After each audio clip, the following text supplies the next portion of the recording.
Hello, this is organization behavior and leadership. I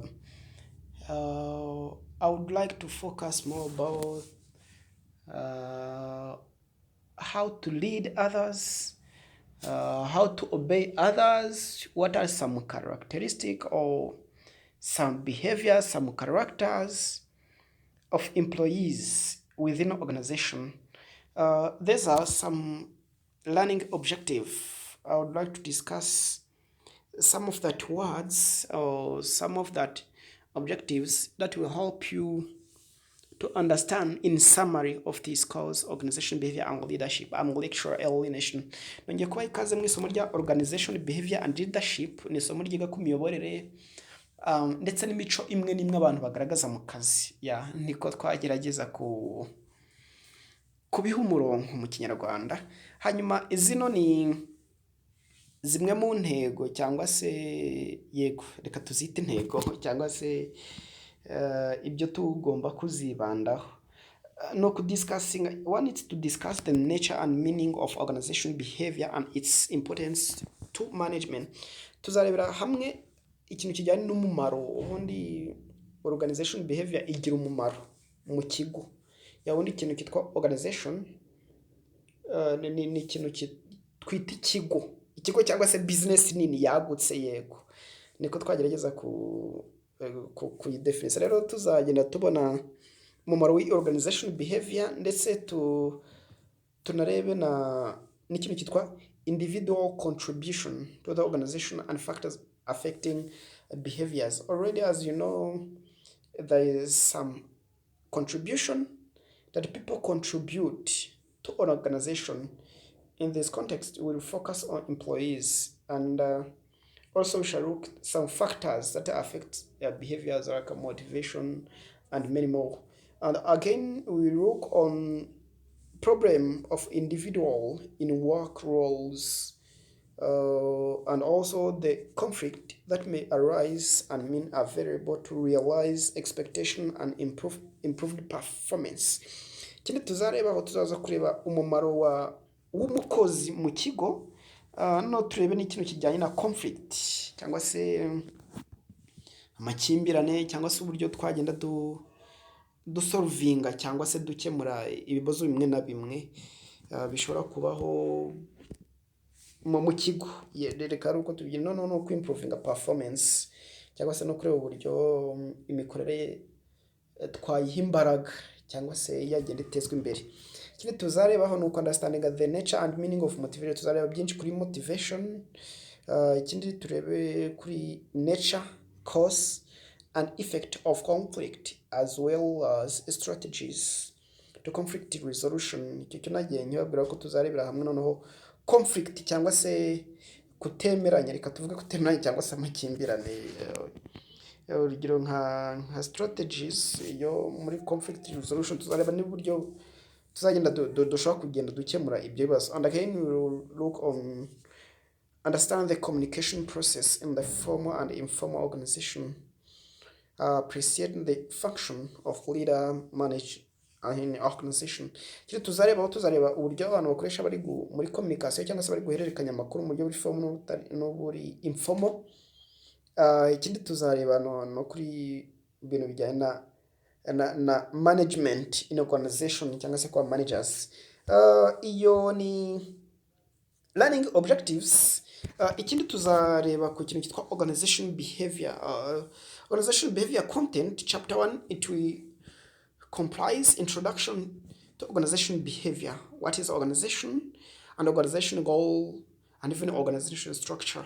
Ikindi tuzarebaho ni definition ya organization. Ikigo ni iki, noneho intego z'ikigo, noneho n'uburyo structure cyangwa se uburyo ikigo kiba cyubatswe. Chapitre ya kabiri tuzareba kuri individual and organization.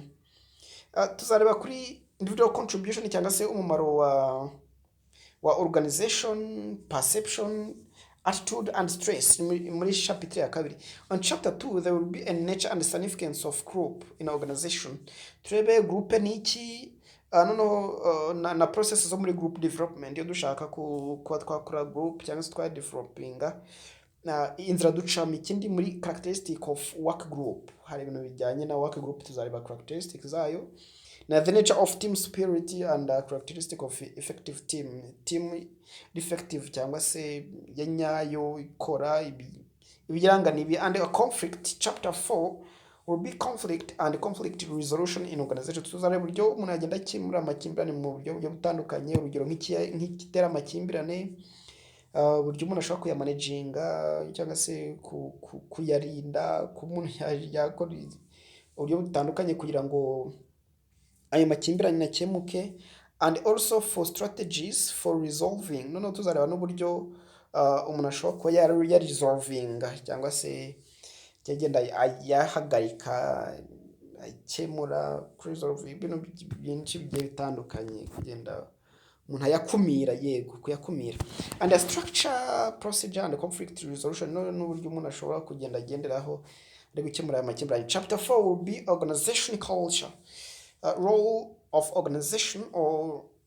organization is culture behavior, or the role of culture in organization behavior, umumaro wa culture muri organization behavior. Chapter 5 will be a definition of ethics and importance of ethics in the IT. And also those are references where I was there's notes from all that books. And also let's look on chapter 1, introduction to organization behavior. First of all, it's better to understand what organization is. The organization are two or more people working together, or formalized goal or social orientation.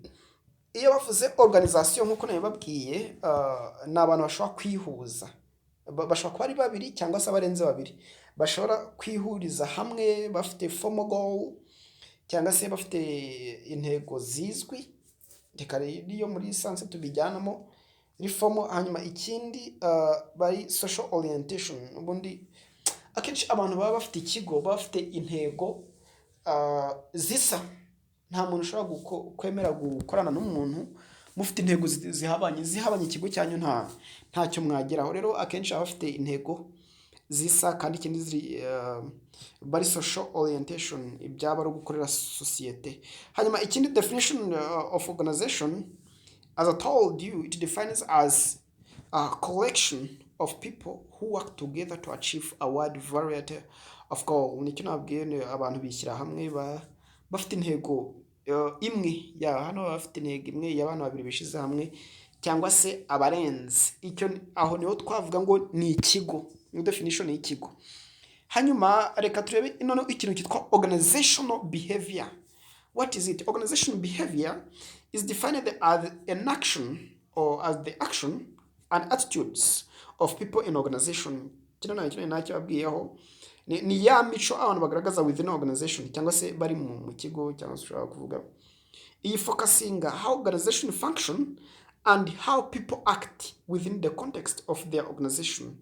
And again, behavior, when you say a behavior, a manner of acting or controlling yourself. Behavior ni uburyo umuntu yikontrola cyangwa se uburyo umuntu yicunga cyangwa se conduct, uburyo umuntu yifata, nicyo bita behavior. Imyitwarire ya runaka, imico ya runaka, yego ni uburyo umuntu yakitingamo cyangwa se uburyo umuntu akoramo cyangwa se uburyo umuntu yicunga. Urugero rwa let's look on examples of individual behavior in organization. There is lazy, stiffness, rigid or rule, inexperienced, hardworking, and we shall continue with many more. Lazy, it means doesn't want to work, or even slowly, umuntu w'umunebwe ashobora kuba adashaka gukora cyangwa se agenda gakeye. Thieves takes some items or property without permission, kwiba ikintu cyundi. Rude cyangwa se rigid, not kind. Talks badly, cyangwa se umuntu uvuga nabi. Rude, umuntu uvuga nabi cyangwa se utari kind, umuntu utari mwiza. Inexperienced means just new at the job. Hari ukuntu usanga umuntu yitwara, ugasanga umuntu ari experienced, umuntu azi icyo gukora. Hari abantu usanga but they know what to do. That is what you call experiencing. Hardworking, as you know, as those people who just work hard. Uh, and also they like the work. Number six, selfish. Selfish doesn't want to help others, to share idea with others. Umuntu wikunda, umuntu badashaka gusharinga cyangwa se gusangira abandi ibitekerezo. Hanyuma another one is collaborative, high skilled, rumor monger, talkative, careless, absent minded, or honest. Iyo uvuze umuntu uri collaborative, umuntu helping others, umuntu ufasha abandi. Highly skilled, nkuko numuzi, ni umuntu uri knows almost everything, umuntu uzi ibintu byinshi. Hanyuma rumamonga talks about others, wa munyamagambo, wa muntu ugira amagambo menshi. Yeah. Talkative, speak senseless, wa muntu uvuga ubusa cyangwa se umuntu uri no sense, bamwita talkative. Talkative atandukanye na rumomonga, kuko rumomonga he talks about others, while talkative he talks senseless, avuga ibintu bidafite sense cyangwa se ibintu bitari mu bwenge, abantu bavuga ubusa. Wenda ni kumwe ashobora kuba yabivuga, abantu bavuga ubusa nibo bita aba talkative. Naho abantu b'abanyamunwa cyangwa bagira umunwa ni rumomonga. Hanyuma careless and has no seriousness in ni wa muntu nyine utari seriye, utagira ikintu yitaho, no careless. Absent minded ni wa muntu lost in thought, wa muntu nyine utagira ibitekerezo. Showing preoccupation, ni wa muntu hari umuntu bameze nk'uhari cyangwa adahari, cyangwa se umuntu utagira intekerezo, nkuko dushaka kumuvuga. Hanyuma honest ni umuntu uri honnête a France. Ni uw'umwizerwa, faithful cyangwa se trustworthy, ni muri honest, umuntu w'umwizerwa. Hanyuma why do we study OB? There's many reasons of studying this OB. Let's look how and why do we study OB. One is to learn about yourself and others, and again is to understand how the many organizations you meet work. Another one is to meet familiar with teamwork. Another one is to help you think more the people issue faced by manager and entrepreneurs. Icya mbere ni ukwiga ku bandi, to learn about others, ukamenya uko abandi bitwara, imico y'abandi bantu, cyane cyane nk'abayobozi mugomba kumenya uko imico y'abantu muyobora.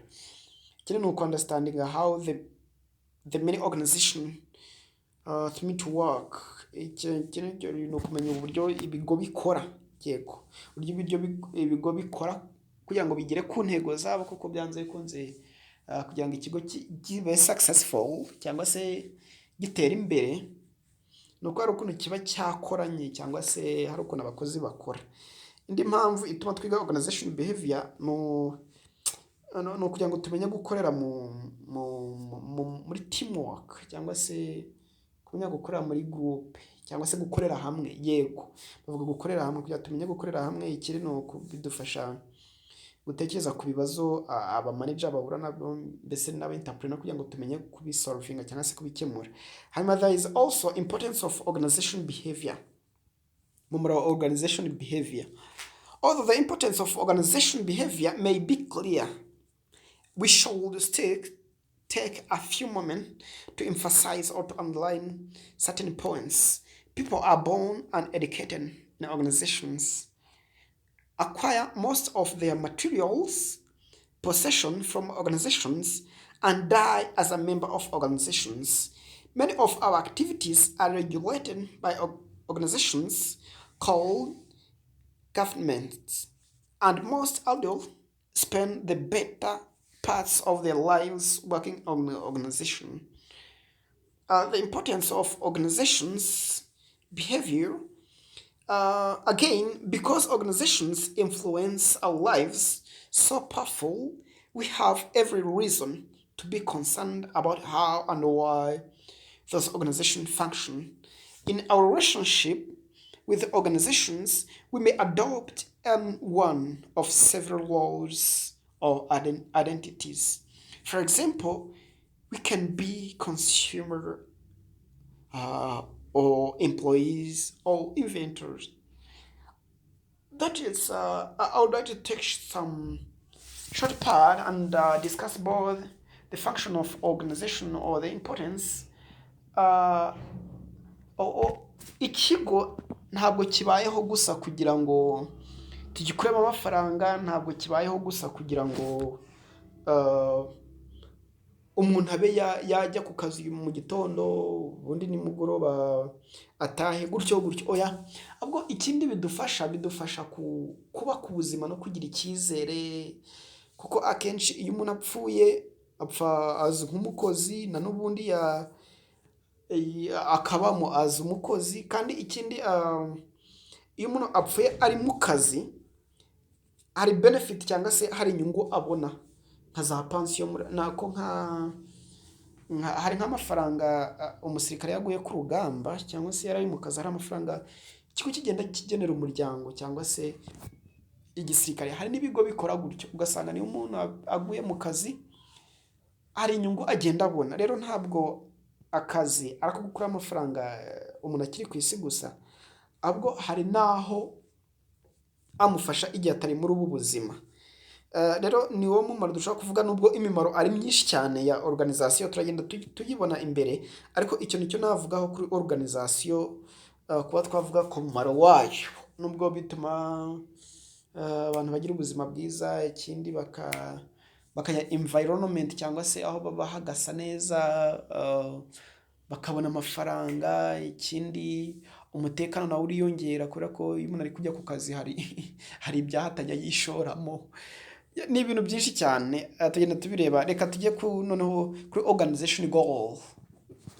Organization goal are strategic objective that a company management established to outline expected outcome, result and guide employees effort. Tugenekereje kubishyira mu Kinyarwanda, organization goal ubundi tuvuga ko ni intego company cyangwa se ubuyobozi bwa company bushyiraho kugira ngo bujye bwerekana ibyagezweho. Reka uko tubivuga, kuko iyo intego idahari ntabwo umenya ngo ibyagezweho ni ibiki, ibitaragezweho ni ibiki. Ariko ikintu cyitwa goal ni uburyo, ni intego company ishaho, cyangwa se ntabwo turavuga ngo intego ngo ni intego, oya. Reka tuvuge ko intego ari uburyo company ishyiraho kugira ngo bufashe kumenya niba hari ibigerwaho cyangwa se niba hari ibitagerwaho. Ubwo buryo company iba yashyizeho, cya kintu iba yashyizeho kuvuga ngo hazagerwe kuri iki, hazagerwe kuri iki. Icyo ni cyo twita organization goal. Kandi ibyo bifasha no kuba habaho guidance ya employees effort, kugira ngo, kuko iyo abantu batari kuyoborwa cyangwa se iyo nta ntego iriho buri wese akora ukwe, ariko iyo hari intego bifasha muri guidance ya employees. Rero niyo mpamvu iyo bavuze goal ugira umva ikintu cyitwa strategic objective iba setted by management cyangwa se company management, kugira ngo establishing what we call expected outcome, ishyireho intego runaka, imenye ibi bizagerwaho, bizagenda gutya, ibintu nk'ibyo ngibyo. And also let's look goal and plan in organization. When you say a goal, it's a desired future state that the organization attempted to realize. And also a plan, it's a blueprint or design specifying the resources allocation, schedule and other action necessary for attaining goal. And also it may be defined as a planning. Planning is considered the most fundamental function, as a fundamental function. Also, as a planning is a most management function. Ubundi icyo dushaka kuvuga gakeya kuri plan, ni nk'igishushanyo mbonera. Reka tuvuge ko ari igishushanyo mbonera, cyangwa se ari ubwo byo bwerekana aho imitungo izajya cyangwa se uburyo amafaranga azakoreshwamo muri resources allocation na schedule and other action necessary for attaining goal, n'ibindi bintu byose bizakenerwa kugira ngo mugere ku ntego. Urabona kugira ngo ikigo kibe gihamye nuko kiba cyerekana ngo aya mafaranga ajyaha, ayaboneka ajya, kugira ngo birinde abantu bagira intoki ndende nka ntuza nashatse kuvuga izina kugira ngo abure uburyo aba yanyereza mu dufaranga. kuko iyo amafaranga azwi ahantu ajya ntabwo byoroha kuyiba, ntabwo ari ibintu byoroshye kuyiba, kuko uba uzi ngo ninyereza aya barahita babimenya, ningira gutya kubera ko kampani wenda yashyizeho nk'izindi za miliyari wenda 80, ningira utwo nshyira ku ruhande barahita babimenya.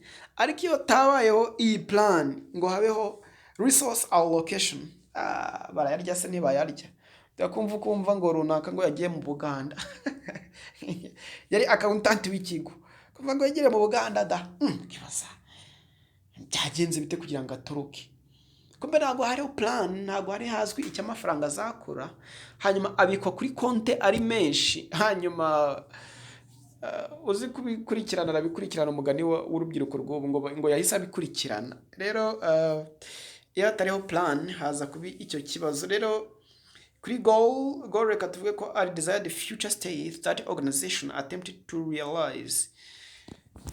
Ubwo rero ikintu cyose umuntu company bishaka kugeraho cyangwa se company ishyiraho kugira ngo igereho, nacyo gifatwa nko muri goal, cyane cyane future state, ikintu company ishaka kuzageraho atari uyu munsi but future.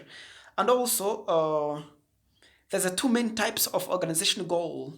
There is official and operative. When we say official, are typically found in a company's mission or vision statement, and they communicates the general purpose of this organization. And also there is operative goal. Operative goal describes the steps the organization will take to achieve its purpose or objective, mission and vision. Iyo bavuze rero organization goal cyangwa se intego z'ikigo ziri mu buryo bubiri, hari iri official, ya yindi uzasanga muri mission ndetse na vision ya company. Ubundi iyo bavuze vision ni intego y'igihe kirekire, hanyuma mission nayo iza ari nka statement. Vision statement isobanura ibintu company zageraho mu gihe kinini, hanyuma mission statement izisobanura noneho uburyo company bigeraho, steps iza stepping zagira. Noneho iyi official goal ikindi iba yarabaye communicated cyangwa se yerekana general purpose, intego noneho nkuru y'ikigo. Nimvuga nkuru sinzi niba abana barabasha kumva ibyahari byo kuvuga ikintu kiri the main cyangwa se intego nyamukuru y'ikigo, kuko intego nyamukuru ikigo ziba zihari. Urugero nko mu kigo kaminuza yitwa National University Rwanda, iyo vision mission yayo ni toil and trusts, gutoilinga ukana trusting.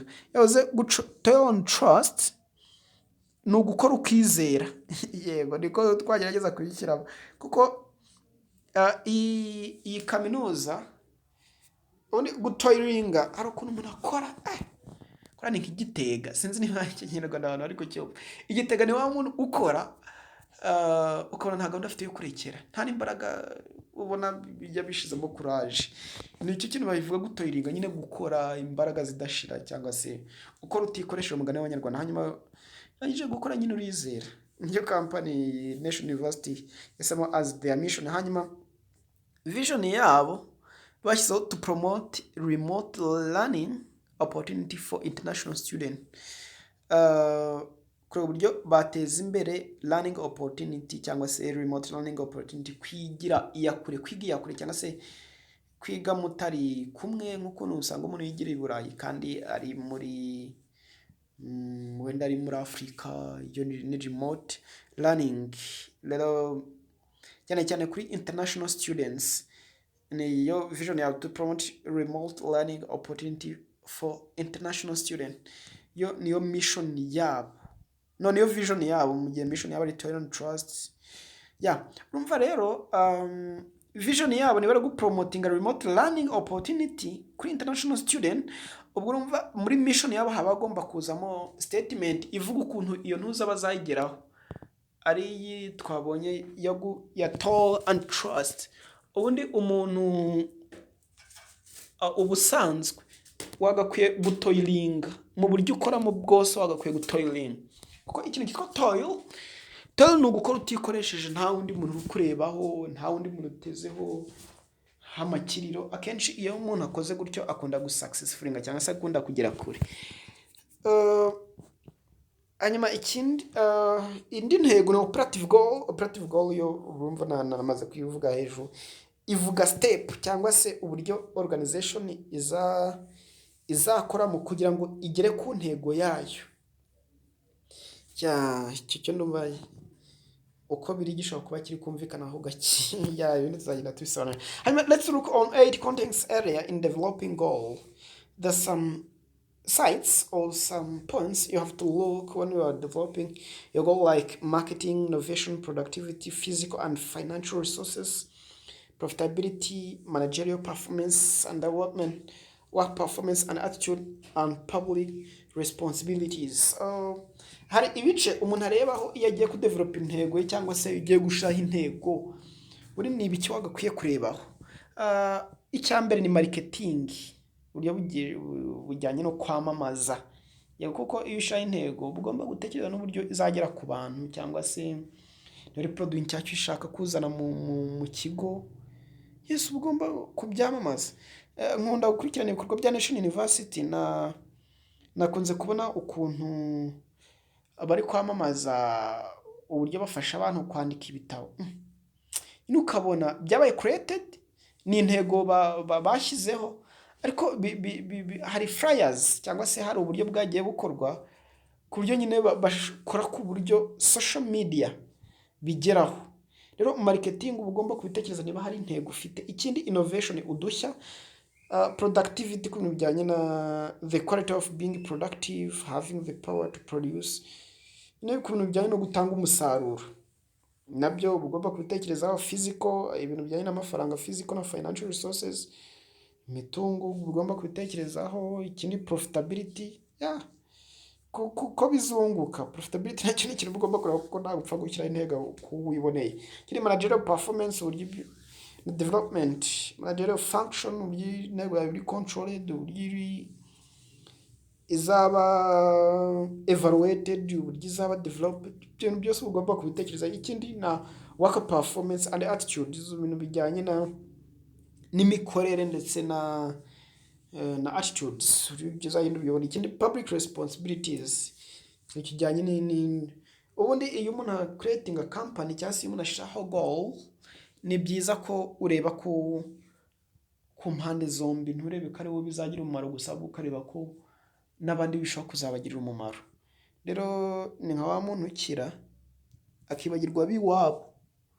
Usanga umuntu afite amafaranga ariko urugi rw'iwabo rwa toilette ugasanga ni umufuka.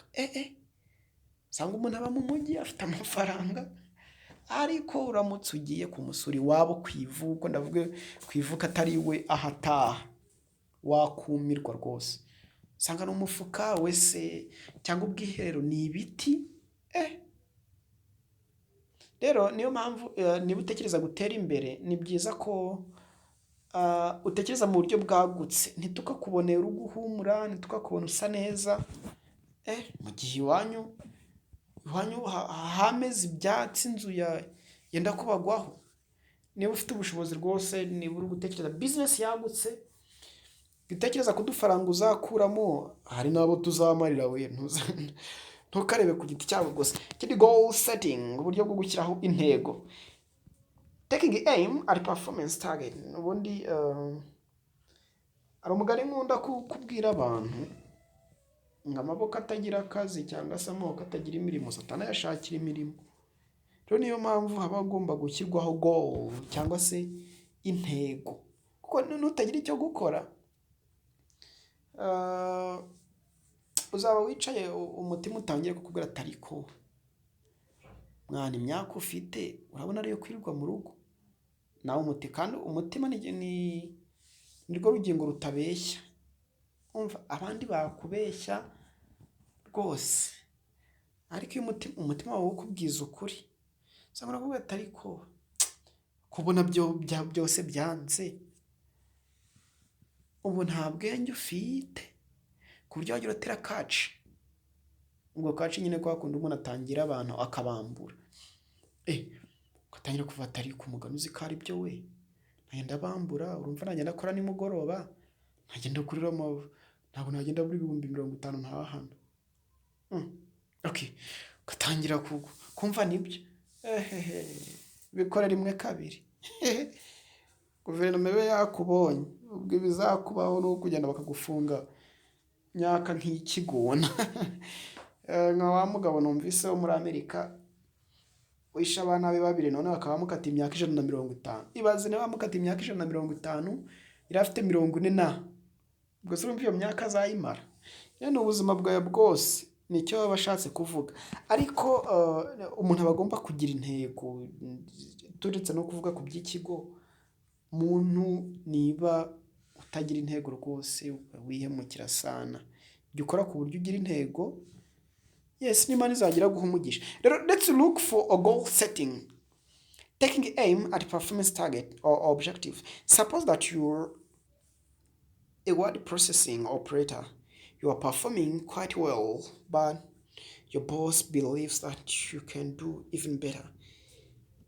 She or he asks you to try to enter 70 words per minute. From now on, interesting of the 60 you've been working at. Would you work hard to meet this goal, or would you simplify, give up? Would you simply give up? Yes, you answer this question at all. Ubundi hano na akantu warashatse kutubwira uri word processing operator. Noneho ubundi usanzwe ukora neza, ako boss nyine abo yizera ko hari ushobora gukora cyane kurutaho bitewe n'ibintu ukora. Ushobora gukora kurutaho, hari ukuntu aba boss batwizera akakubona mu bubasha bwinshi. Noneho reka gusabe kwentaringa cyangwa se kugira typinga, reka tuvuge gutayipinga cyangwa se kwandika amagambo 70 mu munota. Amagambo 70 kandi from now interesting or 60 you've been working at. Katuvuga ko wenda ubusanzwe utayipinga amagambo 60 none bagusabye gutayipinga amagambo 70. Ikintu turi kwibaza, uzakora cyane kugira ngo iyi ntego igereho cyangwa se bizango za giving up? Niba usanzwe uzi ko ukora 60 nawe ukaba gushyize muri 70, ushobora gukora kuri target cyangwa wa giving up cyangwa se wabyihora umuntu adavuga ati akareka ntacyo naba ndi kurwana nacyo.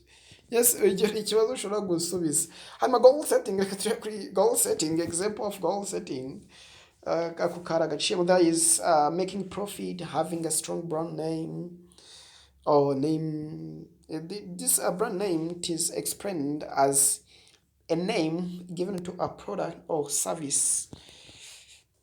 And also there is another example of goal like being a leading top company or expansion of business, produce quality product, employing skilled or qualified worker, and even being competitive in a service provision, and also customer satisfaction. And also that is some goal setting. Ari urugero rw'intego muri organization cyangwa se mu kigo, urugero nko kuba wa making a profit cyangwa se kuba wabona akanyungu. Ikindi no kugira izina rikomeye, ikindi no kuridinga to companies cyangwa se kuba wagira company itwara ba mukerarugendo, reka ari uko tubishyira muri tour company.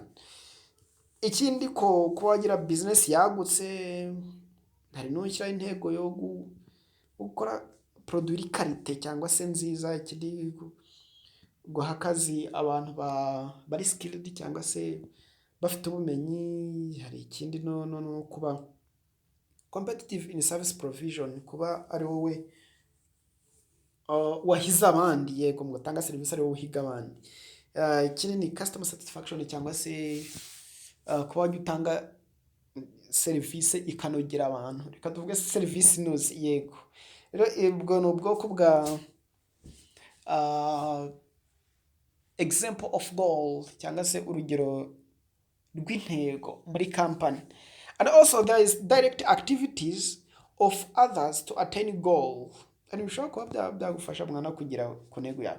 Cyambere supervision on half or on whole for conference, restaurant service, transport service, outside catering, accommodation service, tour guiding, communication service, air ticketing, marketing, booking, welcoming or great service. Bino ni mu gice cya resitora cyangwa se reka tuvuge mu gice cya hoteli, ku bintu bishobora kuba byagufasha kuba wagera ku ntego zawe. Ikindi ni supervision, gukurikirana ibintu byawe. Erega nta muntu wakuberayo uko byagenda kose, uba ugomba kwiberayo. hari video nakoze iri ku rubuga rwa National University Rwanda kuri YouTube channel yabo, kiva kuri another man meat is another man poison. ni umugani uri mu Cyongereza aho bavuga ngo mbese ubundi ibyo tugenekereje mu Kinyarwanda, ibyo umwe akunda ntabwo ari byo undi akunda. Rero iyo utagize supervision cyangwa se ngo control ibintu byawe, yes, birangirika. Niyo mpamvu supervision yagufasha kujya ku ntego zawe. Ikindi gutanga restaurant service cyangwa se service nziza muri restaurant. Ikindi transport nziza, outside catering yo murabizi ni kwa kundi umuntu atanga service hanze ya establishment cyangwa se muri establishment cyangwa mbese hanze ya restaurant. Ariko tugenekereza mu Kinyarwanda bino byo ni mu gice cya hoteli cyangwa se accommodation service, ibintu bijyanye n'amacumbi. Tour guiding, kuyobora ba mukerarugendo neza. Communication service yo ni muri rusange mu makampani yose, hafi ya yose. Gutanga cyangwa se kumenya uburyo uhererekanya amakuru. Niba ari intego yawe, abantu bagomba kubimenya. Abantu bakorera muri icyo kigo bagomba kuyimenya kugira ngo bamenye uburyo bakorana nayo cyangwa se bamenye uburyo bayikoraho, umugani babikurikirana. Ikindi ni air ticketing na marketing, yo nayo babwiye ni ibintu bijyanye na booking. Marketing ni ukwamamaza. Ibintu bijyanye na booking ugomba kubikontorora, how the people book cyangwa se uburyo abantu bakora reservation cyangwa se basaba serivisi muri hoteli yanyu. Ikindi welcoming cyangwa se kwakira abantu. Icyo kintu cyo cyangwa gutuma ugera ku ntego zawe, kuko uwo wakiriye neza ejo azana abantu. Uwo wakiriye nabi, yes, arigendera akajyana n'abandi akabwira ngo hariya nta kintu kibaho. Let's look on how to assign specific goal. In our words processing example, the supervisor set a goal that was very specific and also somewhat difficult to attain 10 faster than current performance. Would you perform better on this condition than if the supervisor merely said something general like do your best to improve? The decade of research on goal setting suggests that the answer is yes. Oh, indeed, we know that the performance or the people performance at high level when asked to meet specific high performance goal than when they are directed simply to do best or when no goal all is assigned. People tend to find specific goal quite challenging and are not motivated to try to meet them, not only to fulfill management's expectation, but also to convince themselves that they have performed well. A scientist has explained that attaining goal enhances employees' faith in their self-efficacy or capability. And when people believe that they can, in fact, succeed at a given task, they will be motivated to work hard to improve or to prove their belief. For this reason, people will be motivated to pursue specific goals, ones that readily enable them to define their accomplishment, thus enhancing their self-efficacy beliefs. Again, let me talk about that were in Kinyarwanda. Hari ubushakashatsi bundi bwerekanye ko iyo umuntu ahawe intego hanyuma akaba abiwiringa cyangwa se akaba ari ibintu yumva afitiye ubushake, akenshi iyo ntego yigira iyo umuntu aguhaye intego nawe ukaba mbese ari ibintu wumva ushaka cyangwa se ugakora ibintu bishaka, akenshi ubigeraho. Ubundi bakunda kuvuga ko ubundi umuntu yagakwiye kwiyaturiraho ibintu byiza mu buzima bwe, ntuhore uvuga ngo njyewe se ariko se ngo nanjye wavutse kwa runaka ngo nanjye ngo nakaraba nkamera nk'abandi, mbese ngo nanjye utameze gutya ngo nazasa n'abandi ngo nazaba neza, ugasanga wowe ubwawe wica intege.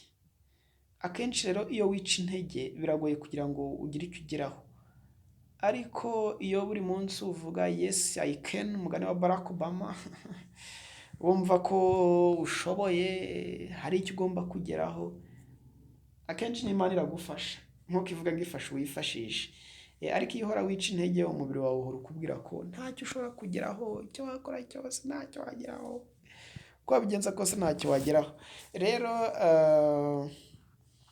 niyo mpamvu hariya batubwira ko uriya muntu yari kugera kuri iriya ntego yo kongeraho 10, kubera ko akenshi ubushakashatsi bwagaragaje ko gushaka ari ugushobora. Umugani w'Abanyarwanda bavuze ngo gushaka no gushobora. Rero let's go for a sunny difficult but achievable. Reka hari ibintu usanga bigaragara nk'ibidashoboka ariko umuntu ashobora kubigeraho. Let's look reka turebe no kuri performance goal. The goal set should be difficult to attain but achievable. Evidently, a goal that is too easy to attain will not bring about the desired increases or growth in performance. For example, if you already type at 60, a goal of 50, although specific, will be probably low your performance. The key point is that a goal must be difficult as well as specific for is to raise performance. And at the same time, however, people we work hard to reach challenging goals so long as these are within limits of their capability. As goals become too difficult, performance suffer because people reject the goal as unrealistic or as impossible and unattainable. For example, you may work much harder as a student in a class that challenges your ability than in one that is very easy. In all livelihood, however, you will probably give up trying if the only way of passing was to gain perfect scores on all exams. Standards you would reject as being unacceptable. In short, specific goals are most effective if they are set neither too low nor too high. How should goals be set in a manner that strengthens employees' commitment to them? An evident way to enhancing goal acceptance is to involve employees in the goal setting process.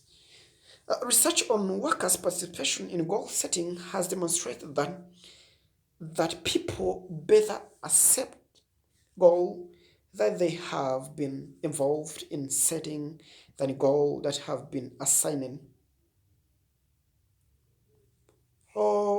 The final condition for setting effective goal would seem quite evident. However, it is not followed in practice as often as you may expect. Provide feedback about extent to which goals have been met. Just as golfers can improve their game when they learn when the balls have landed, so to do work benefiting by feeling about how closer they are approaching their performance goal. And in sum, goal setting is very effective tool managers can use to motivate people. Setting specific acceptability difficult goal and providing feedback about the progress toward that goal greatly enhance job performance. Ubundi icyo twabivugaho gatoya, uh, kuba habaho gusetinga intego cyangwa se kuba habaho gushyirwaho intego, ni uburyo bwiza manager akoresha kugira ngo amotivatinge abantu cyangwa se atera abantu courage. Niyo mpamvu intego ziba zigomba gushyirwaho kugira ngo abantu bakorane umwete. Hanyuma ikindi, kuba hajyaho intego, biprovidinga feedback cyangwa se hari ukuntu job performance yiyongera. Nicyo ndi kubabwira, kuba imikorere cyangwa se uburyo abantu bakoramo mu kazi nabwo buriyongera, ntabwo biba bihwanye n'abantu batari gukorera ku ntego. Hanyuma, goal and plans, strategic goal, it's where the organization want to be in the future. Strategic goal yo nagiye nyivugaho abantu bifuza kuba bagera cyangwa se ibyo abantu baba bifuza kugeraho. Hanyuma strategic goal yo ukuntu ihita yumvikana. Strategy, ijambo strategy ry'ubwaryo ni ingamba cyangwa se twarivuga nk'imigabo n'imigambi. Yego, tuvuge imigabo n'imigambi byari umuntu bashaka kugira ni action step cyangwa se blueprints, or design that defines the organizational activities and resource allocation. Ibyo nagiye mbivugaho cyane, strategic plan na strategic goal. Ubwo ntibigutera ubwo ubonye strategic, ijambo strategic rijye ribanza. Yego, hanyuma that is how the new planning paradigm, that is some diagram that shows how the plan is aligning. There is what we call planning still start and stop at the top, and there is a start with a strong mission, sets or extend goal, and also create environment that encourages learning, design a new role for planning staff, and use temporary task force. Rero ubwo ni uburyo umuntu ashobora in a new plan paradigm, cyangwa se uburyo umuntu ashobora ubundi plan twamaze kubona ko ari uburyo umuntu ashobora gusetinga cyangwa se umuntu ashobora gushyiraho kugira ngo azagere ku ntego ze. Iyo gushyiraho icyo gishushanyo cy'uburyo uzagera ku ntego zawe nicyo turita planning. Noneho planning ubundi hari ukuntu ubundi umanza kuyistatinga cyangwa se umanza kuyumva. Cyambere ni understanding, ubundi niko twayivuga. Hanyuma ikindi, uhita ushaka uburyo uragira mission, starting with a strong mission, ukamenya ngo iyi plan yanjye nzageraho mu buhe buryo. Ikindi ugashyiraho goal, ukextendinga goal. Mission tegeza uburyo uzageraho, hanyuma goal ukamenya ngo intego yanjye igihe kirekire ni iyihe. Ikindi ugashyiraho, ukamenya environment izagufasha kuyigeraho, niba ari abakozi, niba ari ibikoresho, uburyo bwinshi buzagufasha kubigeraho. Hanyuma ikindi ukamenya planning staff. Yes, n'abakozi bagomba kugaragazwa, abantu bazagufasha kwigeraho, niba ari accountant azakora mu ruhe buryo, niba securities bazakora mu buryo kugira babicunge, na security nayo igomba kuba designed. Hanyuma ikindi gukoresha task force, abakozi byo ni ibintu musanzwe muzi ko kugira ngo ugere ku ntego nta kintu wageraho wenyine, biragoye noneho mu kigo.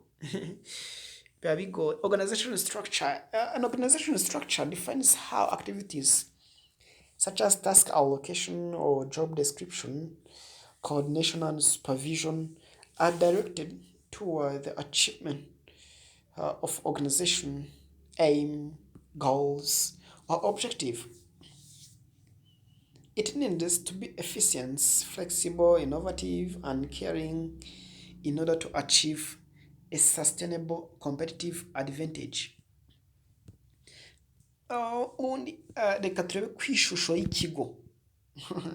Reka rero ko tuza kubibara mu kinyarwanda cyangwa kubivuga. Reka turebe ku ishusho y'ikigo. Ubundi ikigo hari ukuntu kiba cyubatswe. Uhereye ku muyobozi mukuru ukagera ku mutoya. Hari ukuntu ikigo kiba kigomba kuba kigaragara. Rero niyo organization structure. Organization structure ubundi ivuga uburyo activity cyangwa se ibikorwa, urugero nk'ikintu cyitwa task allocation cyangwa se job description, mbese uburyo akazi gapanzwemo. Yego, reka tubivuge ko uburyo akazi gapanzwemo, uburyo habaho guhuza ibikorwa, uburyo habaho kubikurikirana supervision. Yes, uburyo ibyo byose bikorwa kugira ngo habeho kwachivinga some achievement cyangwa se kugera ku ntego. Ubwo ni bwo buryo dushobora kubara muri organization structure, uburyo ibyo bintu byose bipanzwe, uburyo bigenda bikurikirana. Niko twavuga ko ari organization structure. Noneho iyo bigomba kubamo ibintu bijyanye na flexible innovation, udushya, caring cyangwa se kwitabwaho, yes, kugira ngo habe competitive advantage. Ubundi iyo utabyitayeho cyangwa se iyo utabikurikiranye, aba competitors bawe cyangwa se abo muhuje produit, yes, baragutsinda. Again, this organizational structure, it can also be considered as viewing glass or perspective through which individuals see the organization and its environment. Organizational structure consists of activities such as task allocation, coordination, and supervision, which are directed towards the achievement of organizational aim. There is 6 organizational structure types. Let's look on some types of organizational structure. There is pre-bureaucratic structure. This structure is most common in smaller organizations and is best used to solve simple tasks. The strategic leader makes all key decisions, and most communication is done by one-on-one conversation. It is particularly useful for new business as it enables the founder to control, grow, and development. A organizational structure yitwa bureaucratic structure, ikunda gukoreshwa kuri small organization cyangwa se ku bigo bitoya.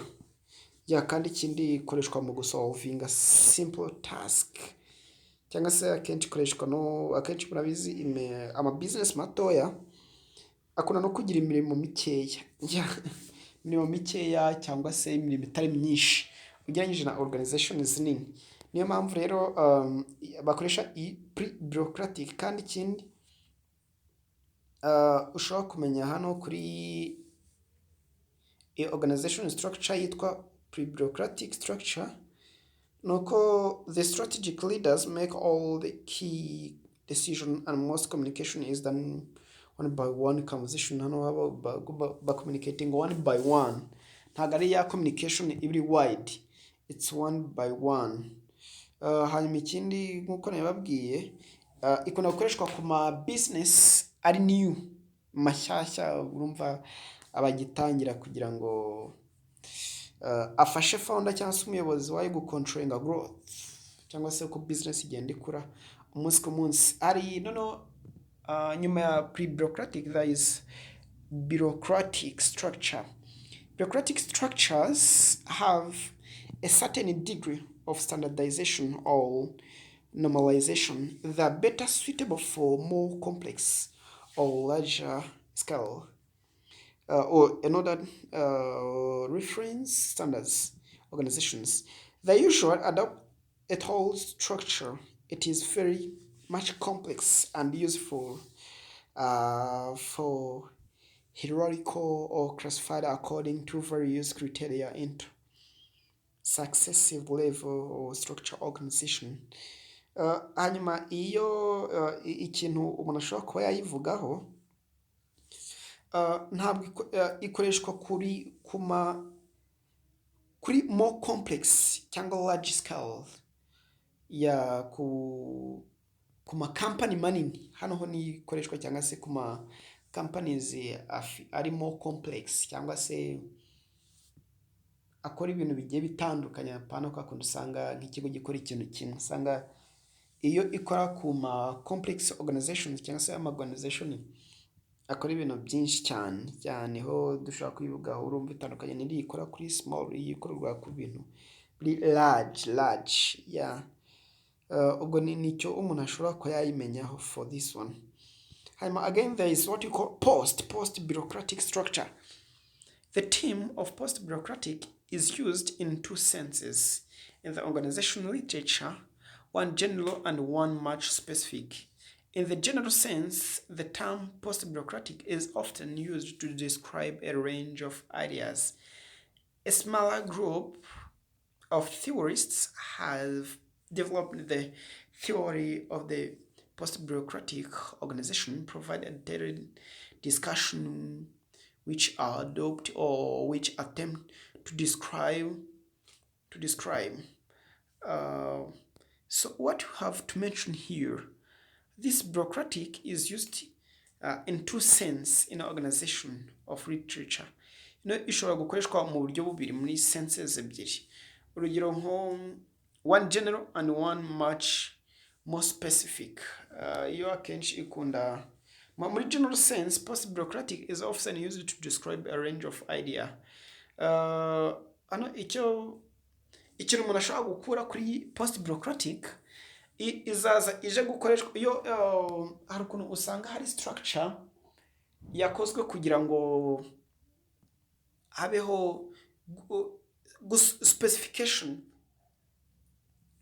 Let's talk about on specification. And also there is what we call a functional structure. A functional structure or a functional organization is best suited as a producer of standardized goal and at a large volume, a low cost.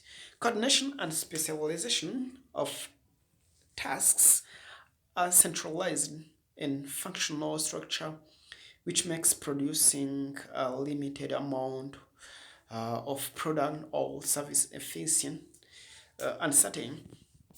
Icyo wamenya kuri functional structure yo iza ikoreshwa cyangwa se yaba nziza kuba producer ya standard goods cyangwa se abantu bakora ibintu standardized goods and services kuri large volume at low cost. Abantu baba bakora ibintu byinshi cyane, noneho ugasanga bakora no kuri low cost cyangwa se ntabwo bajya bashoramo menshi. Hari ukuntu usanga company yarubatse ku buryo ikora ibintu byinshi ku giciro gito, nyine ugasanga ntabwo byayitwaye igiciro gihambaye.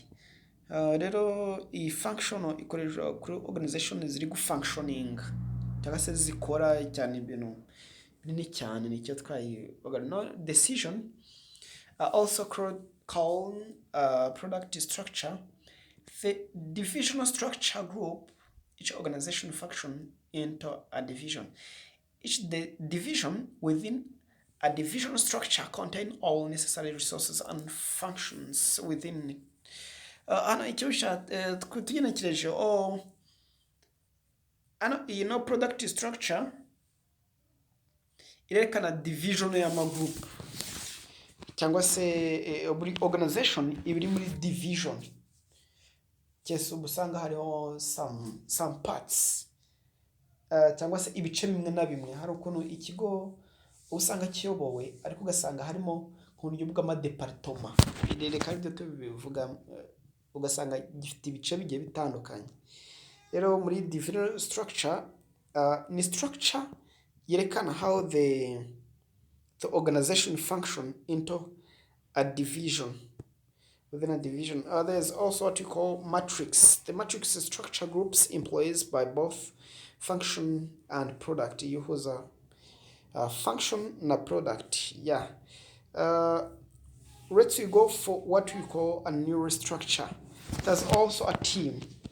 When you say a team, one of the neural organizational structure developed in 20th century is a team. In a smaller businesses, the team structure can define the entire organization. Also, a network. So another modern structure is a network.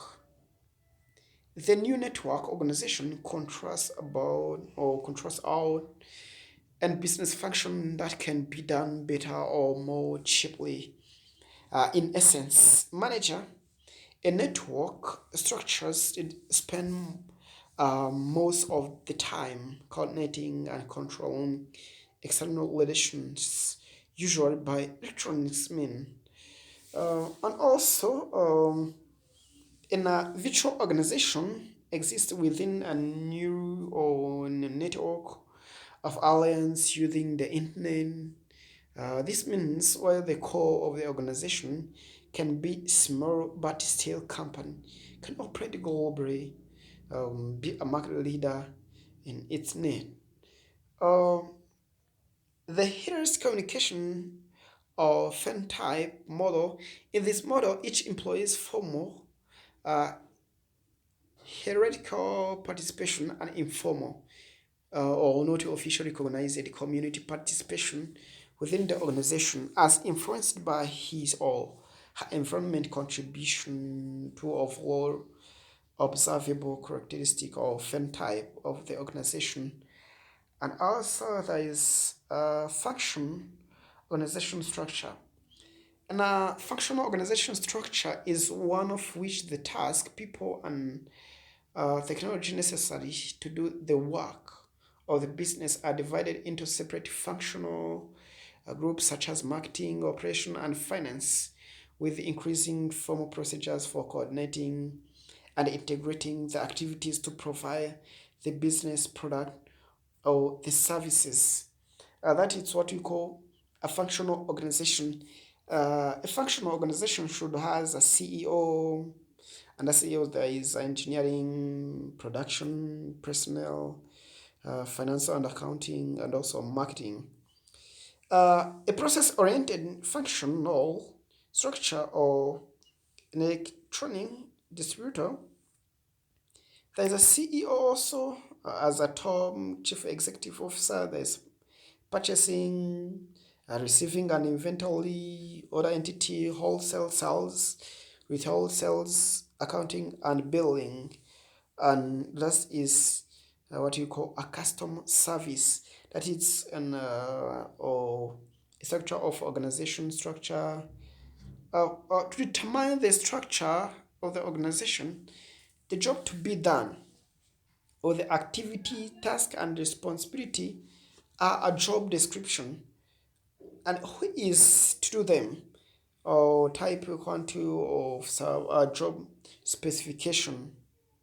That is what we call job description and job specification, or and it is also job specification is equal to qualification or experience and etc.